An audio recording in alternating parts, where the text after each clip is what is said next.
I invite you to take your Bibles, please, and turn to Numbers, the 30th chapter. We're looking at in the 11th month of the 40th year of the children of Israel coming from Egyptian captivity. And we've already known they had a problem that cost them 38 years to wander, and we're going to be looking at the details of that in lesson number 8. But in this particular lesson, there's the importance of understanding how Moses was preparing the people for their being in a new land and how they were conduct themselves. And a lot of things were being set forth here, and a lot of scores were being even. We find that the slaughter of the Midianites is on our plate. But one of the things that came in chapter 30 was dealing with our oaths. We swear by God that we are going to do something. The Bible speaks about it swearing to our hurt. That's a godly man in the Psalms, where Psalm 15, you swear to their own hurt. That means they're going to fulfill their word, even if it what? Hurts them. They pledge something, and I'll give the firstborn out of my house if I'll win that battle, Japheth said.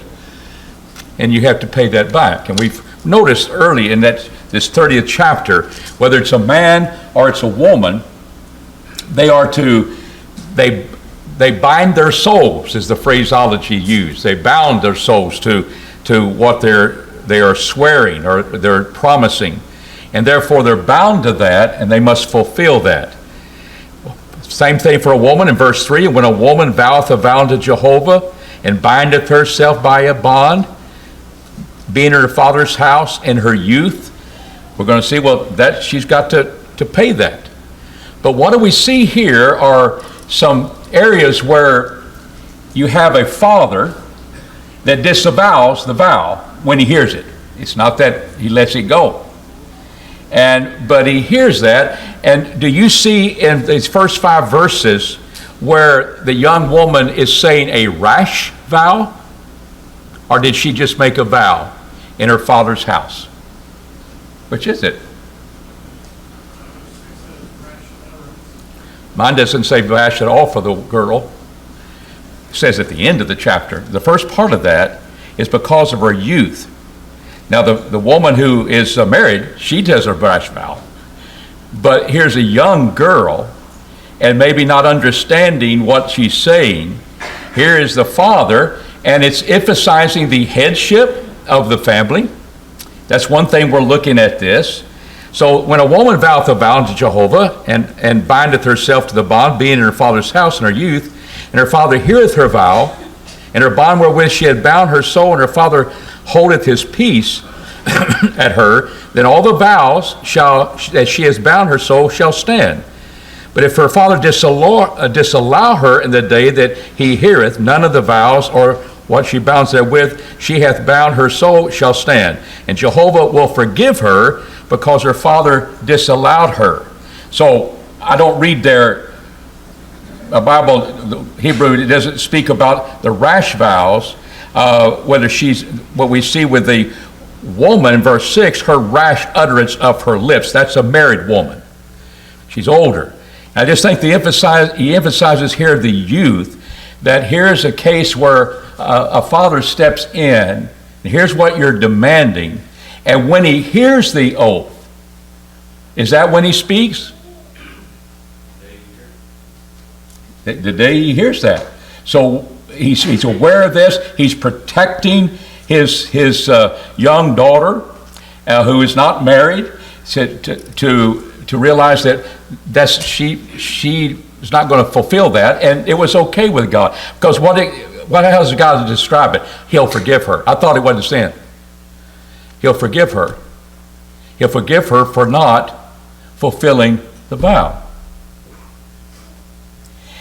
And even with that, there's warnings. Ecclesiastes 5, don't be rash with your mouth when you make promises. He's in heaven, you're here.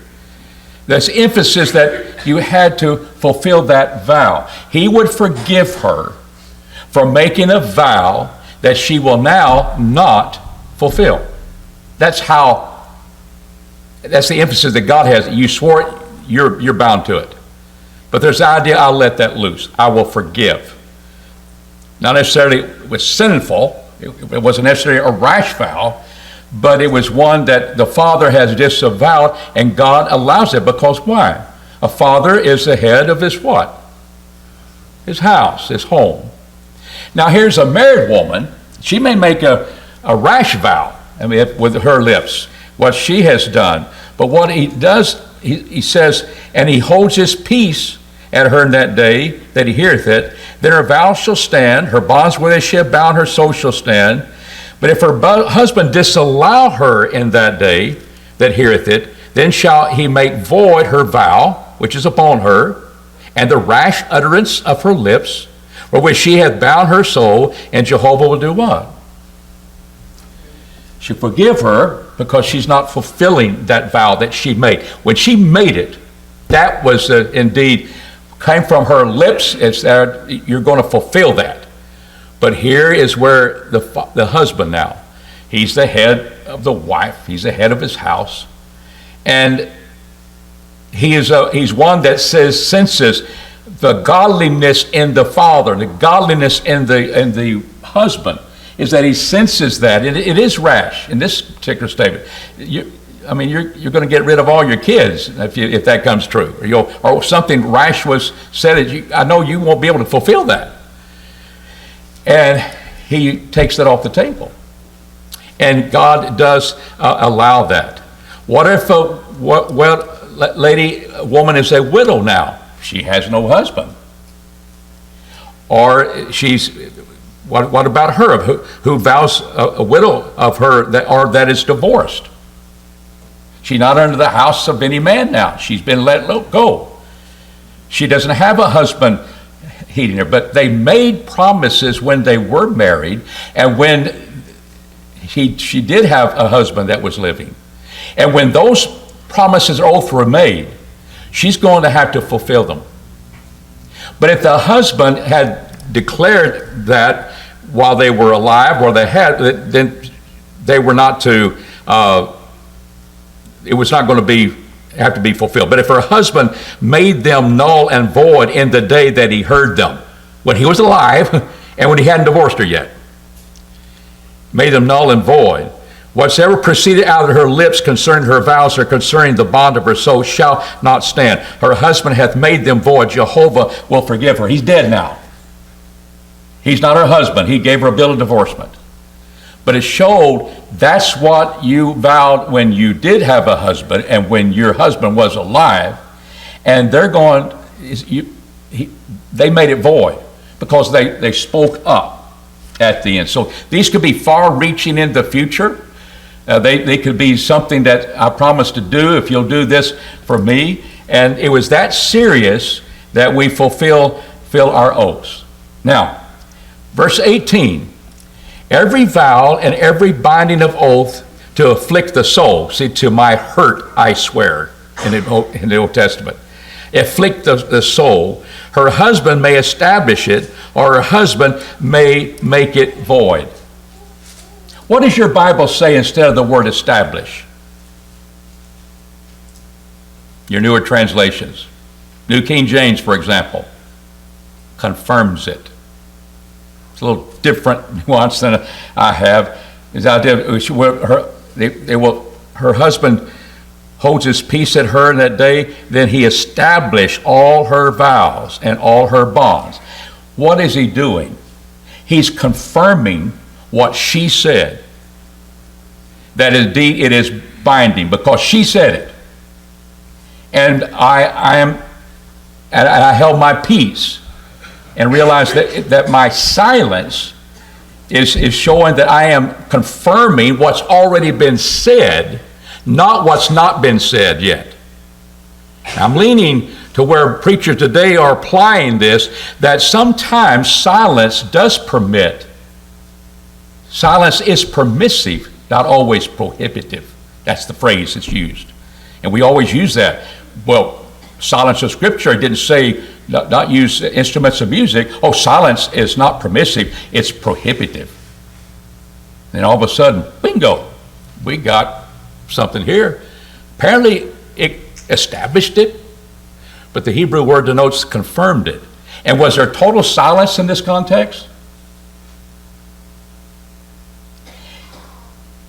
Well, something had been said, so he wasn't silent. Something had been revealed out of the heart of somebody. It wasn't revealed out of the heart of God. He has a law already established, and we know that law. He hadn't been silent about the law. And here's a woman that has, a girl or woman has indeed had a vow, and he heard it. Now to show you, he's guilty too, if he stays silent, and then comes back and tries to disavow it. Follow me. If her husband altogether hold his peace in her day to day, then hold her peace from day to day, then he established all her vows, all her bonds which are upon her. He established them or confirmed them because he held his peace at her in that day that he heard them. Can't you see what people say? Sometimes silence is permissive. So we can have instruments of music. We can have this or that. And all of a sudden, now we're in conflict with the Bible because our little phrase, silence is never permissive. It's always prohibitive. And I'm just saying, be careful. What is the context here? It's not the idea that I was silent and therefore I established whatever she says. She's already established it. She's already established it unless what the husband does. How's the only way it's not going to be established? The day I heard it, or day by day, he's not just letting it go along. I disallowed that. And we're going to say, what was silent permissive of in this context? That silence is just permissive. But he shall make it void, null and void after he hath heard that. And but he says, but if he shall make them void after he hath heard it, let me read again. But if he shall make them null and void after that he hath heard them, then he shall bear her iniquity. If he didn't make it null and void when it was established, but comes back later and makes it void, what's he guilty of?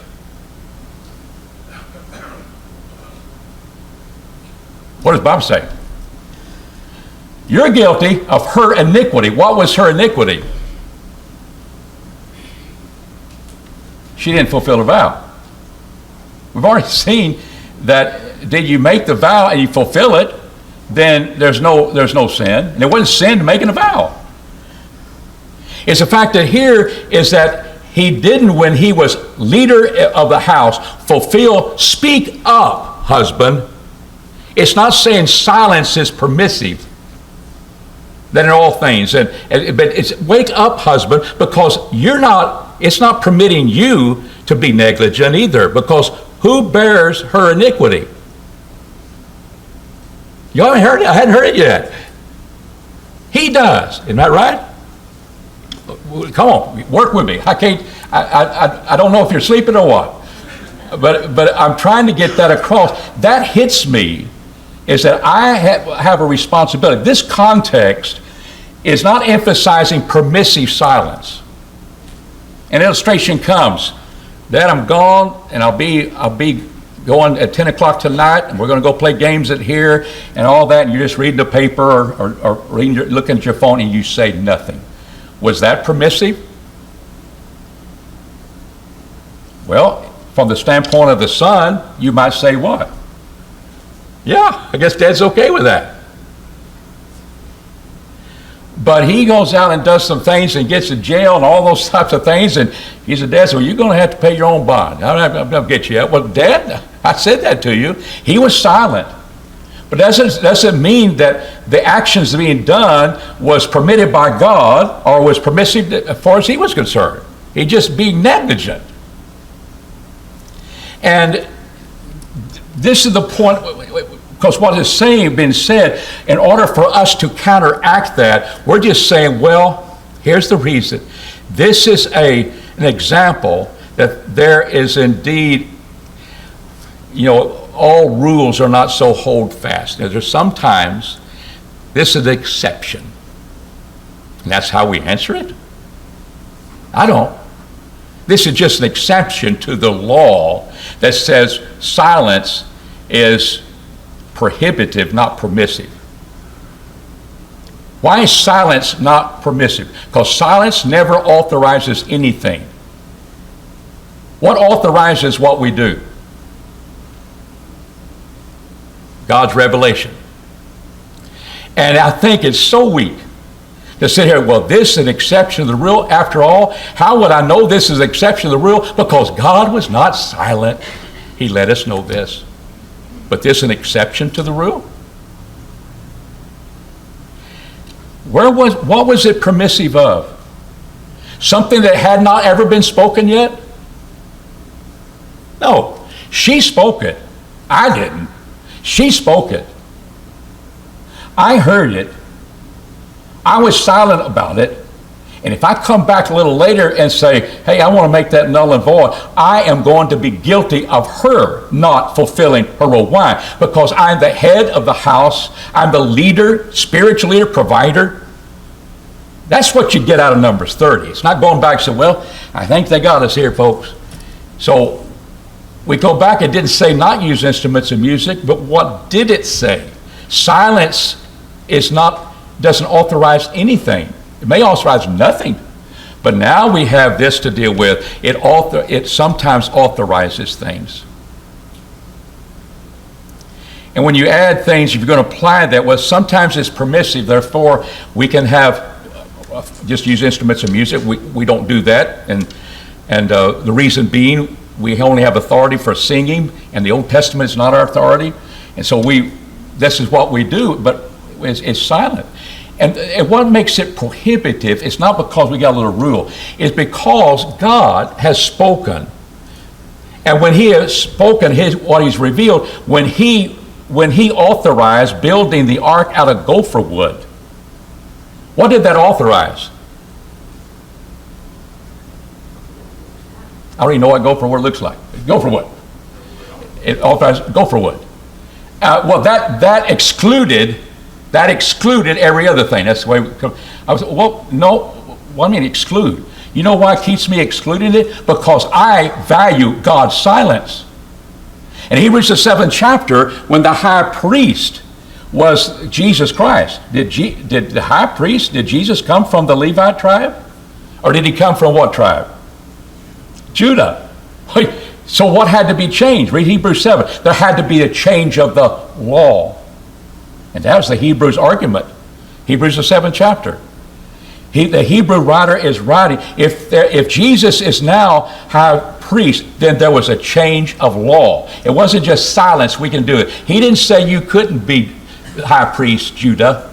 He didn't say you couldn't be high priest, Reuben.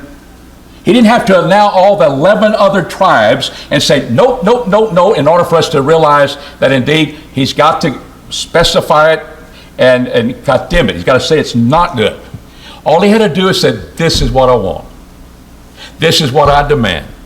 And so we know we're doing right because we have the authority of how he wants to be worshiped under the New Testament law. Now, does that mean the Old Testament law, that instruments of music were harp? No, they were authorized. They were demanded. But it's just so interesting, when you change the priesthood of Judaism, you change the form of worship.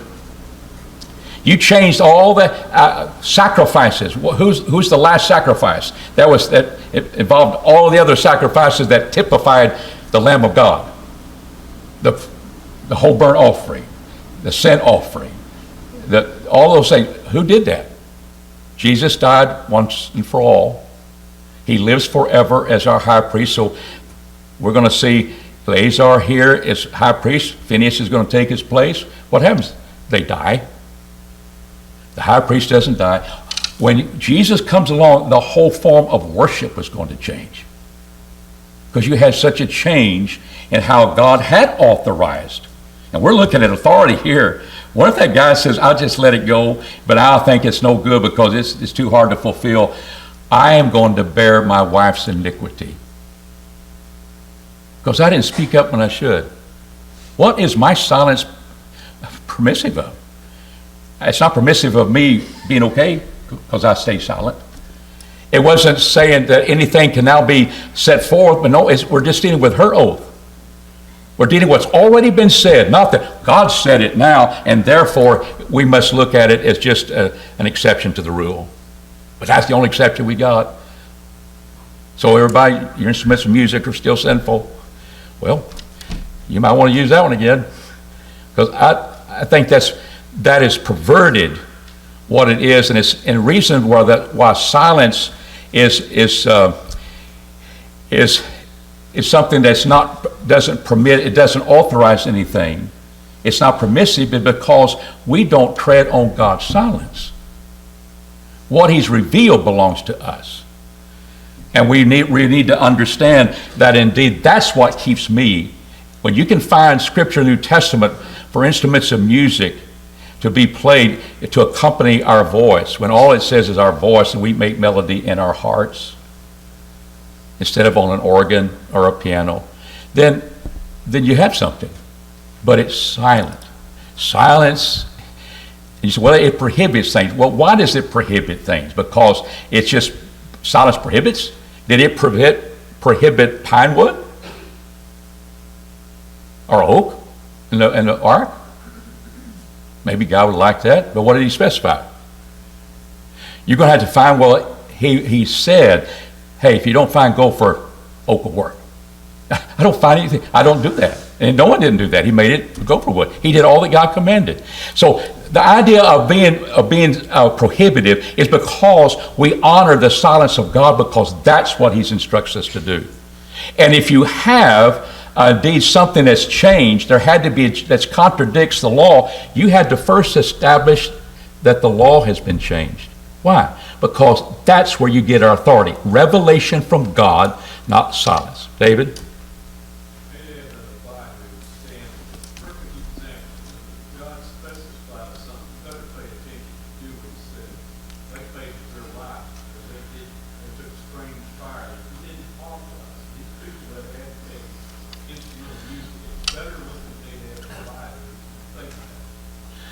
Understand that. Yep, you had it. It may not be quite on the same lines. If you look at the Old Testament, the kings, especially David, before he took action, he appealed to God. He learned transporting the ark, doing things without talking to God had consequences. But you see when you go to battle, he asked God, should I go up and do this? Should I do not? Saul was troubled when God would not answer and give him information. They recognized the Saul. And I can't remember the exact king's name, the one that Ahab asked, is there not a man of God who can tell us? They recognized that God's word was important. They didn't just rely on the silence of God. That's right. And when God says, go, make disciples of all nations, can I go any way I want to? What kind of authority do I have when it says, go, make disciples?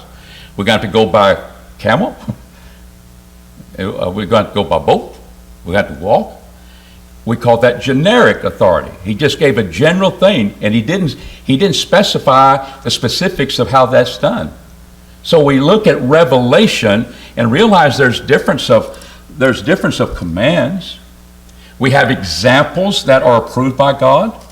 That gives us, why do we take the Lord's Supper every first day of the week? I just know it was instituted on the first day of the week.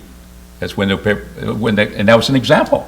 They were involved with partaking of on the first day of the week. What do I know from that? The next week has a first day. The next week has a first day. Don't we have authority to take it on the first day of the week? But we're taking it every first day of the week. We have authority for that. We're to sing praises unto God. Well, where's the authority for a song book? Or put numbers on the board, or put the songs on the board? They're aids. We haven't added to the music. We haven't added anything to our worship. We've just dealt with things that are essential to carrying it out. And those are areas, we say, well, you do a lot of things. You got a building. We have a place to assemble. And we could be assembling in a tent and hearing all the traffic go by. We could be doing that, but it's nice to have a building where we can accommodate that. We don't have to go to the river to baptize. We have flowing water here. And if you want it to flow, we'll flow it. And if you want to build running water, I think Joe Turner can turn the knobs. We'll get it happen. But the point is that those are things that are essential to carrying out what we have authority to do. So there's a lot of things, and probably a lesson on that would be good to remind us. But here's the thing. What is the content? When you start making laws and start saying, this is an exception to the rule. I don't see it as an exception, because my silence may not be that I agreed to it. It may be I just ignored it. It didn't mean anything. You took it to be approval, and therefore we go from there and say sometimes silence is permissive. It's showing that you are permitting it. But who's guilty when it's not going to be fulfilled as God has it? Silence was not there to start it. Silence was there after you heard it. It wasn't something, I don't know if she thought that or not. No, I heard it. Either I'm silent, and therefore as a father and as a husband, it's disregarded, but God forgives them when they don't fulfill it. Or he goes back later, he'll be guilty when she doesn't fulfill it. You'll be responsible. Just like in Matthew 5, when you put away a wife that's not for fornication, you make her an adulteress.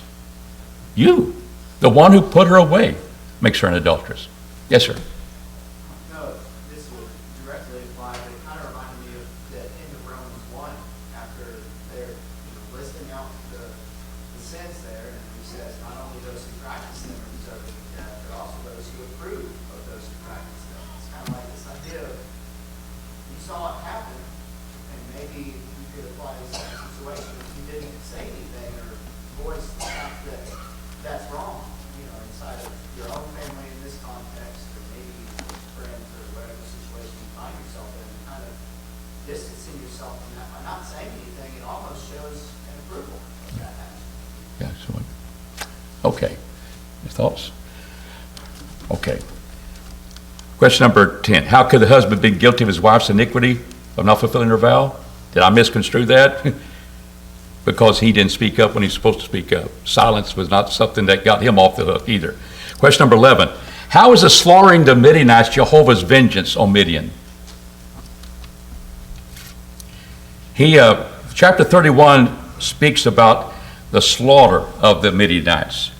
And two times here early in this chapter, he's having Israel be the instrument of God's, avenge the children of Israel of the Midianites. Avenge the children of Israel. What did the Midianites, they were traveling brigade of people making money and that sort of thing through that part of the world. You had the Moabites. The Midianites were connected with them, especially in an event that took place in Numbers 25. The events of Baal Peor. At Peor, there was the worshiping of Baal, an idol. And fornication was involved. Cosbi was a lady, and here's a Hebrew man, brings her into the temple area, and because with all of her idolatry, and what the Moabites had done when they were encamped in the areas, that it enticed them to Israelites to honor the idols and to worship them, and the idea of committing fornication in honor of that God. So that had happened. What did Phinehas, the high priest, do? He took up for God's honor, and he began to slaughter. 24,000 people died, and he's involved in putting the sword to the man and the woman. And God praises him for that. But here's a time where he's going to wipe out the Midianites. And there's no room for understanding that, but why would God's vengeance be upon them? Because of false God worship, and they made Israel to sin. We'll avenge Israel because Israel paid a price. They were responsible for it. But this is what God does. So we'll find out that this is Jehovah's vengeance because he's a holy God, and we need to always remember that he is in power. He's the one God. But here's the events that are taking place. There's a reason for that. It wasn't just, hey, God's just a vengeful God and he's going after somebody. There was a reason for that, of what was happening. You see that in this chapter. How many male Israelites were armed for war? Yeah, 1,000 for every tribe, so 1,000 times 12. Oh no, the priests aren't involved. Yeah, they are. Phineas just drove swords through two of them. They did battle. They were involved. In fact, he's leading the campaign. Joshua's not in power yet. He's leading the campaign with the trumpets. These are the items of the Lord. It's holy unto the Lord. He's blowing the trumpets. It's time to go to war. It's time to retreat. Whatever we're doing, he was involved with that. And so we began to realize that here's the demands upon them. So they defeat 5 kings. They slew the kings of Midian, verse 8, with the rest of their slain. Evil, Rechem, Hur, Reba, 5 kings of Midian. And we asked the question, who else, and I'll put this up there too, who else was killed in the slaughter of the Midianites? Was that the way it ought to work out? Why would he be killed this day? This is what you taught Israel to do. How do we know that? Well, go with me to Revelation 2 and verse 14, when he describes in the New Testament time that there were men just like Balaam who, because of material gain, wanted to curse the people so he could fulfill what the people wanted him to do. But because he was acting as a prophet of God, God would not let him say anything but praise. We saw that earlier in Numbers.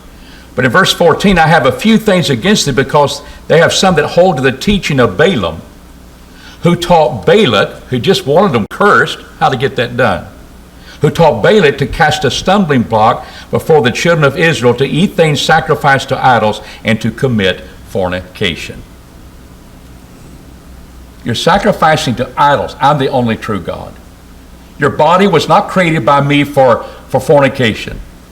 And you're committing fornication in honor of your God. That's the line you don't cross with God. And here he is now taking his vengeance upon them. He wipes out their kings. Verse 9 says, the children of Israel took captive the women of Midian and their little ones and their cattle and all their flocks and all their goods, and they took for a prey. So all their cities, the places where they dwelt, and all their encampments they burnt with fire. They took the spoil, the prey, both man and a beast, and they brought the captives and the prey and the spoil unto Moses, unto Eleazar the priest, unto the congregation of the children of Israel, unto the camp of the plains of Moab, which are by the Jordan of Jericho. So here we have Eleazar the priest, and he's with him, and he's going to be the one going to battle. But verse 6, Eleazar the priest to the war with the vessels of the sanctuary. Vessels, plural. Probably wasn't the ark, singular, of the covenant. It probably was, well, it's Urim and Thummim. That's what you're supposed to get that's what Joshua is to get his wisdom from. Well, he's not in power yet. So the things that he had were the trumpets, plural, for alarm at his hand about how they were going to use that.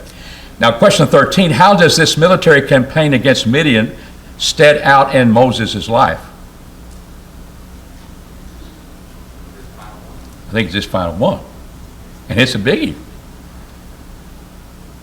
He tells Moses spake unto the people, saying, arm ye men from whom for war, and that they may go against Midian, to execute Jehovah's vengeance on Midian. Verse 1, Jehovah spake to Moses, said, avenge the children of Israel of the Midianites, afterwards shalt thou be gathered unto thy people. What does that mean?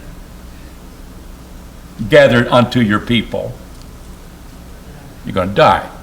This is your last thing before you die. Now he's going to give instruction, but this is the battle. 12,000 are that they defeat the Midianite kings. That takes away their authoritative structure there. They go in and take prey, and they take a bunch of them. A lot of this chapter speaks about that. But what we began to see is indeed what they were supposed to do. Why was Moses angry with Israel's officers after they defeated the Midianites? What made him angry?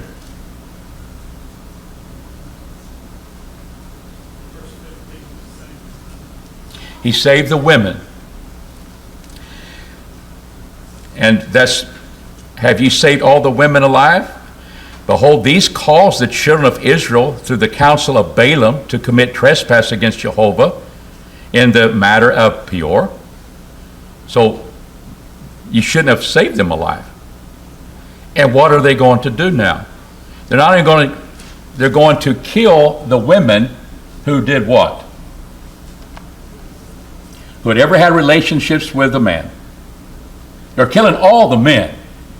They killed the male babies too, didn't they? And they kept the young girls that had never been married, had relations with a man. They were commanded to save them, and they would become servants. I know 32 of them will be servants of the priesthood, helping the priest in the high priesthood. They probably worked as servants. Who commanded that? God did. And a lot of times because of that, people said, I don't want to serve a God like that at all. So let me just drop down to verse 16. What is your defense to those who say, I cannot believe in or serve the God who orders the killing of innocent children? And I'm looking at every male baby was killed. And that becomes a hard one to deal with, doesn't it? But that's why we talked about the background. We talked about who is ordering that. Is a holy God. So how would you respond to that? You've had 2 weeks to think about it. You've seen it. Hopefully you've been looking at it. And that's a legitimate question, because we want to think everything's fair. Everything is way, that's just and fair. And was it fair for being a little boy baby in the Moabite clan? Why is God doing that? Let's just talk about, let's see what would be the effect if he didn't do that. How would these male babies grow up? What would they be like? Huh? Yeah, they're not going to produce any babies, right? And when they grow up, that's not going to happen. Because what was the problem? They had been doing that, and what did they serve? They served Baal. They offered up sacrifices unto Baal and all of that. So he's eliminating that. He showed for those girls who never had relationships with a man, he saved them. He saved them. He killed all of the women who were mothers, wives. He killed them. He killed all the men, killed all the kings. He was wiping them out. Now, from the perspective of innocent children, why do we call them innocent? Well, and maybe you think, well, they've got the scar of Adam on them. They're not innocent. Can you see how the 2-year-old acts? Got the devil in them. Nothing I've seen here. But I've seen them do that. I was a man backstage when he was a cripple and of a faith healer, and they were back there trying to beat the devil out of him. Well, babies don't have the devil in them in the sense of that. They're not guilty of Adam's sins. That's another lesson we can learn about. They're innocent. And they're born. They have a being. What's in store for them for eternity? If you look at it from that standpoint. Thank you. What's in store for them for eternity? Heaven. What might have been in store for them if they had stayed with the family? They've been guilty of all the things. That'd be their thing. And he was taking vengeance of Jehovah, of wiping out. He wiped out the whole world one time, didn't he? We believe in God. And he saved 8 souls. And from a perspective, he can do what he wants to do, but he's just, but he's holy. And from the standpoint of what it would produce and the actions thereof, I think that'd be consistent to understand that. And no babies and no innocent children are going to miss out on eternity that way. And they're not going to be, and the others could now turn and become, as their servants, the high priest, they may turn to Judaism and that sort of thing to be saved as they grow up. And God will accept people. He accepts Ruth. He accepts people who turn to Him. So He's not just against the Midianites. But that's my best answer. But at the same time, I can understand this is a God, and we don't talk about Him much like this. But we must. And we need to have some type of reference point, which we've established in the context. How many of the, as they divide up the spoil, there's 32.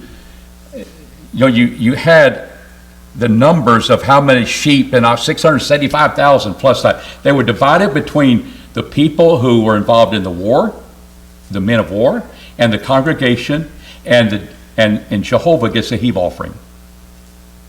He got about 2%. And so in the priesthood, they got 32 of these girls who were virgins. And they divide, that's just, that's equal. That's being, God is being honored because now the people He's taking care of, the Levites, the priesthood, they're able to function from the stuff that they gathered together and divide the girls, according to their number and so forth. But it was divided between those who fought the war. Was that just? Was that fair? They're the ones that went out to battle. Now, what was so interesting I know we're getting closer, but we have a question here. What was so interesting about them going out to battle? Did any of them lose their life? Not one was killed. Isn't that remarkable? You wiped out a people and nobody was killed. They offered up a meal offering because they found out that we're all here. God didn't allow any of us to be put to death. And they offer up their sacrifices willingly to God. It's that picture. But I know our time is up, but do you want to say anything before I quit on the babies being killed or anything like that? David? Well, Isaiah 55, 8 and 9, my ways are not your ways. That's one thing that atheists, when they try to rationalize what God is and what He can do, they need to remember that. True. We need to know who God is. And He's merciful, but He's holy. And we've got to remember that too. Thank you.